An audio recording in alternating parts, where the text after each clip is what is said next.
Hello guys, I'm going to review the game Friday the 13th, the game, which is released on the platform Windows, Xbox One and PlayStation 4, which is released on May 26, 2017.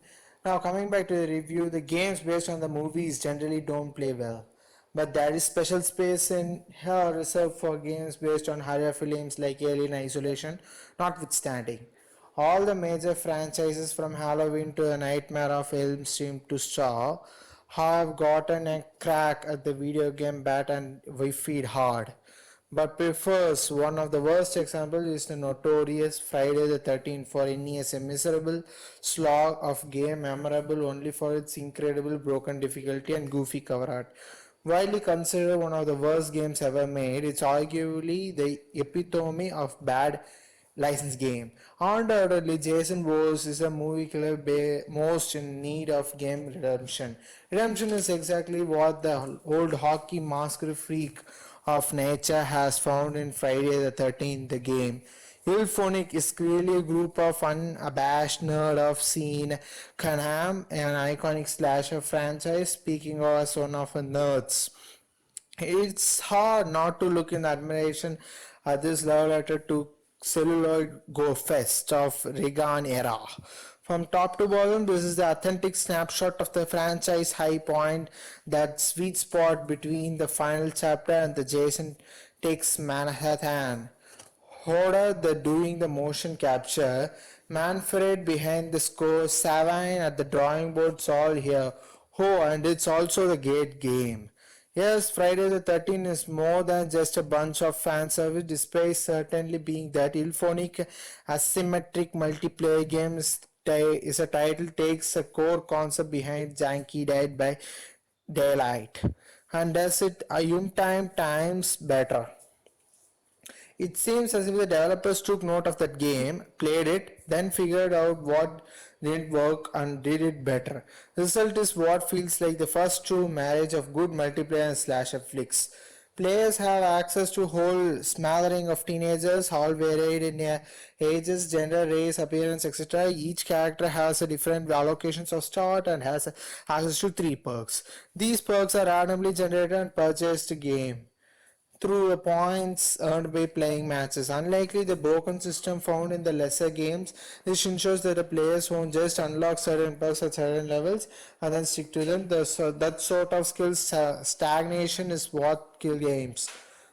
Longevity and Ilphonic was wise to avoid it here. Throughout by several hours of play, I can firmly say I didn't encounter a game that was identical to another.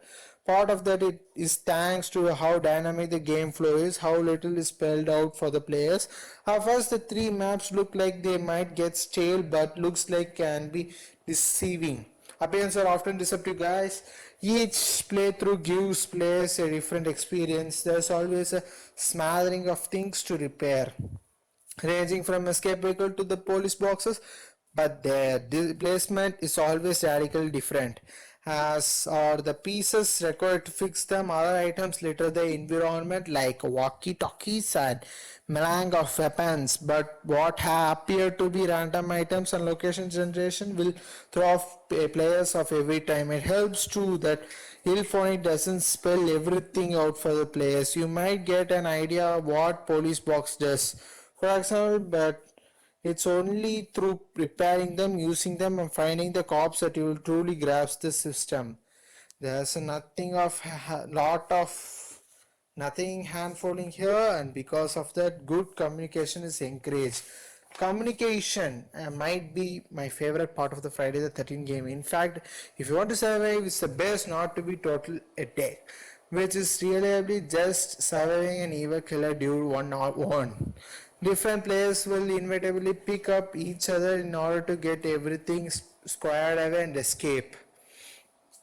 Ystat is proximately based, which encourages grouping up and adds a layer of authenticity to the whole sticking together to the experience. Although the people with walkie-talkies can talk to each other wherever, when players go, they will join afterlife voice channels where they can chat, spectate, and cheer for others for surviving members. There's even a chance players who have been gone might get resurrected as a serious stalwart Tommy Jarvis, so it's worth sticking around for that and the XP bonus.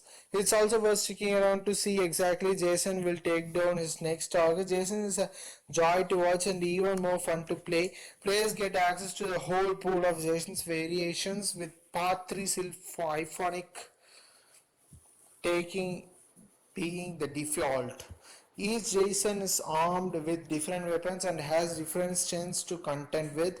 Some are faster but bad at trafficking, others the total opposite. Each one has access to the same four abilities through which unlock gradually through each matches. These include the stuff like being able to jump at any point on the map or stalk others without being directed. My personal favorite is a shift ability which takes the player into the first person mode and let them zip around the breakneck speed like the unseen force from the first two Evil Dead movies. Stuff like this coupled with some hilarious, truly hilarious and gratifying executions make for one of the biggest power trips in the recent gaming history. My only real issue is the technical side of things. To preface, the PC version is honestly fantastic. Pretty visuals are rendered with muted hues, hallmarks to the popular 80s cinemas, and the game runs like a dream. Yet I did encounter some interesting bugs. Jason being unable to let go of the counselor he killed, or being unable to open a closet where somebody was hiding, are just two examples, but there are many of them. I noticed were direct correlating to other players' pings, so it could very well be this game just gets wonky when people have bad connections. Makes sense, but doesn't explain the absolute hysterical broken physics. While these are definitely not gameplay impending, honestly made the game more fun for me. The physics engine has the tendency to do some of the weirdest stuff this side of the dark side, souls stuff. I watched players get smashed into the ground, they bounce back off the 10 feet in. I saw somebody get here, then spend some of the rest of the match suspended and stashes above the ground 9 times out of 10. This just made the match more fun. Myself and other players got a laugh out of moments of sheer fun. Myself and other players got a good laugh out of moments of sheer fun. Technical screwiness. Still, some people might be bothered by this, admitting lack of polish, but in spite of occasional glitch or physical hiccups, nothing in the Friday the 13th game is enough of a knock against a package to keep me from preventing it. This is some of the most fun multiplayer games I have touched in quite a while, and definitely the most fun I have ever played with. Asymmetric multiplayer title. It's a game that seems ripe for both long-term players' enjoyment and streaming, with the later being catered to explicitly, with a feature that mutes copyrighted music. On the top of it, the serious fans will be in love with all the efforts that went into making this one of the most authentic licensed titles out there. It is big sloppy case to the Cunningham, Medferan, and Savina, and to the everything they have accomplished, from the Pamela Heads getting lopped off to Jason's getting sentenced to eternal damnation. I don't have it on either way. Now we can get some Jason X DLC. I won't be completely happy until I can smash some frozen heads to pizza's robot Jason. Stay tuned for more reviews and stuff.